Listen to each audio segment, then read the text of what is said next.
Joan Risch merupakan seorang wanita berusia 31 tahun yang hilang dengan meninggalkan berbagai teka-teki yang tak terpecahkan.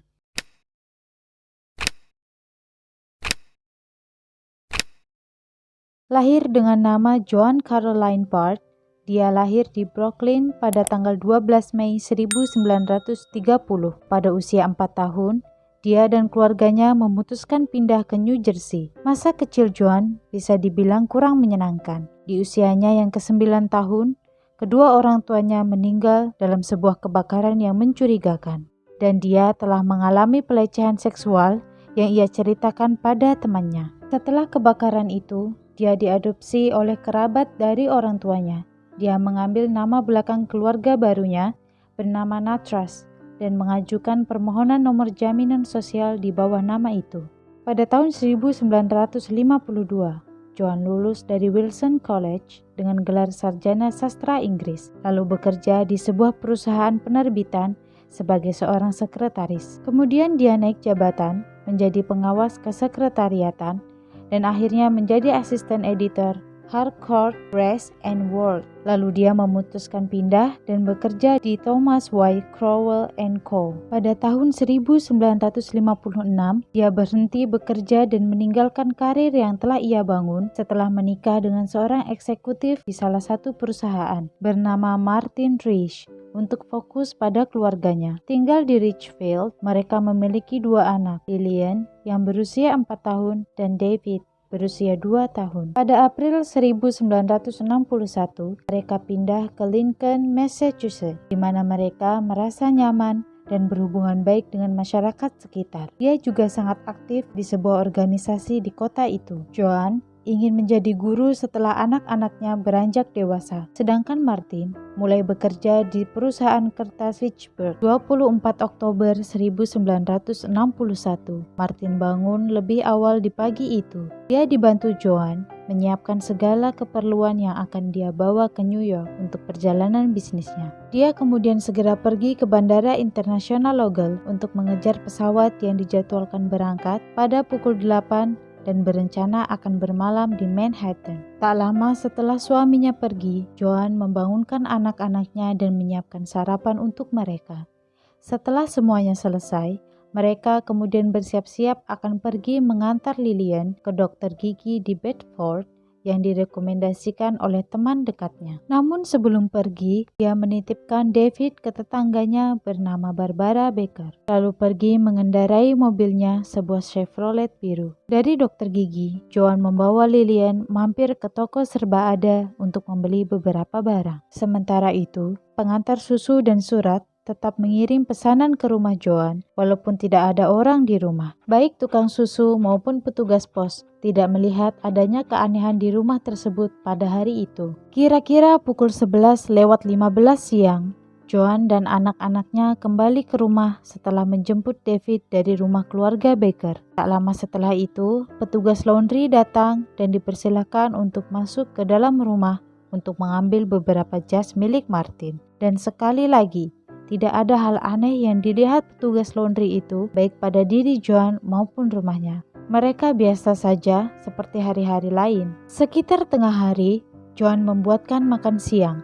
Dan setelah selesai makan siang, dia mengantarkan David pergi ke kamarnya di lantai atas untuk tidur siang. Biasanya, David tidur hingga pukul 2 siang. Pada pukul 1 siang, Barbara membawa anaknya, Douglas, yang juga berusia 4 tahun, agar bisa bermain dengan Lillian. Joan keluar untuk memangkas beberapa tanaman dan membersihkan pekarangan rumahnya. Setelah itu, dia pergi ke garasi mengembalikan gunting yang telah ia pakai. Sebelum pukul 2 siang, Joan membawa Lillian dan Douglas ke rumah keluarga Baker lagi.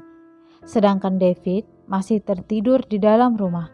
Lillian dan Douglas bermain di ayunan yang dari lokasi itu mereka tidak dapat melihat rumah keluarga Risch. 15 menit kemudian, Barbara melihat Joan yang saat itu menggunakan jas hujan terlihat linglung dan berjalan dengan cepat ke rumahnya, membawa sesuatu berwarna merah di lengannya dari mobil menuju garasi. Barbara mengira dia sedang terburu-buru mengejar David yang masih tertidur, dan ini merupakan terakhir kalinya ada orang yang melihat Joan Rich. 1 jam kemudian, Virginia, anak perempuan tetangga Joan yang turun dari bis sepulang sekolah, melihat mobil dengan model General Motors dengan 2 warna dan kotor, dan salah satunya berwarna biru. Seorang penduduk lokal lain yang tinggal di dekat jalan berhenti saat mengemudi di Old Bedford untuk memberi jalan bagi mobil yang entah keluar dari rumah Virginia atau Joan. Pukul 15:40, Barbara mengantar Lillian pulang ke rumahnya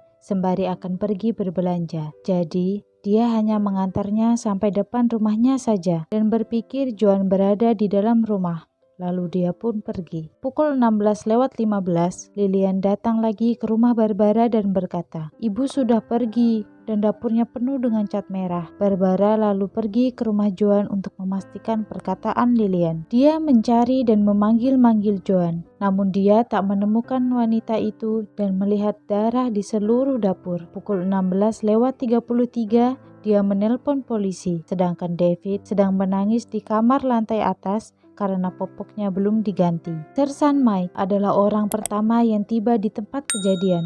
Dia melihat darah di lantai dan di dinding dapur, telepon yang lepas dari dinding dan dibuang ke tempat sampah, dan juga kursi dan meja yang terbalik. Darah itu bergolongan darah O, sama seperti darah Joan. Namun, tidak pernah dipastikan darah itu miliknya atau bukan. Tidak ada senjata juga yang ditemukan. Terlihat noda darah itu dari dapur sampai ke kamar di mana David berada, dan kembali ke dapur lagi. Jejak itu berlanjut di pintu masuk dan berakhir di mobil Joan. Terdapat sidik jari dan telapak tangan, tetapi mereka tidak bisa mengidentifikasi apakah itu milik Joan atau bukan, karena sidik jarinya tidak tercatat dan tampaknya seseorang mencoba membersihkan darah itu menggunakan handuk dan pakaian David. Hal yang paling aneh adalah bahkan dengan darah yang berceceran, tidak ditemukan jejak kaki yang berdarah, yang berarti siapapun yang melakukannya sangat berhati-hati dan berusaha untuk tidak menginjak darah di lantai. Polisi juga tidak bisa menentukan di mana insiden itu terjadi, apakah dari dapur atau lantai atas. Pada awalnya Mike mengira Joan bunuh diri, tapi mereka tidak dapat menemukan tubuhnya. Dia kemudian meminta bantuan untuk mencari di daerah sekitar dan menyuruh petugasnya untuk menelpon rumah sakit setempat untuk memberitahu polisi jika seorang wanita yang cocok dengan deskripsi Joan dirawat atau muncul. Mike menelpon tempat kerja Martin untuk mengetahui apakah dia bisa dihubungi. Perusahaan tempat kerja Martin bekerja memberitahu mengenai hal itu, dan segera Martin mengambil penerbangan berikutnya untuk kembali ke Boston. Polisi menemukan 4 surat di kotak surat yang belum dibawa ke rumah. Mantel kain Joan hilang, namun jas hujannya masih ada di rumah. Begitu juga dengan tasnya yang berisi uang $10. Hal aneh lainnya yang ditemukan adalah botol bir dan botol minuman keras di tempat sampah. Martin mengakui dia dan istrinya telah menghabiskan hanya minuman keras malam sebelumnya. Dia tidak tahu dari mana botol bir itu berasal. Belakangan diketahui bahwa Joan telah membaca 25 buku selama musim panas tentang pembunuhan dan penghilangan. Beberapa buku yang diperiksa adalah tentang wanita yang menghilang tanpa jejak atau menjelaskan cara menghilang. Yang paling mengejutkan adalah terdapat satu buku yang memiliki kemiripan dengan kasus hilangnya Joan. Dalam buku itu menggambarkan bagaimana seorang wanita meninggalkan noda darah dan handuk berdarah sebelum hilang. Martin mengakui memang istrinya suka membaca novel misteri dan menyukai hal-hal berbau misteri. Beberapa saksi pada sore itu melihat wanita mengenakan pakaian mirip dengan apa yang dikenakan Joan terakhir kali, tetapi dia menggunakan syal di kepala dan terlihat berantakan dan membungkuk kedinginan. Penampakan lain dilaporkan antara pukul 3:15 dan 3:30 sore, seorang wanita menggunakan pakaian milik Joan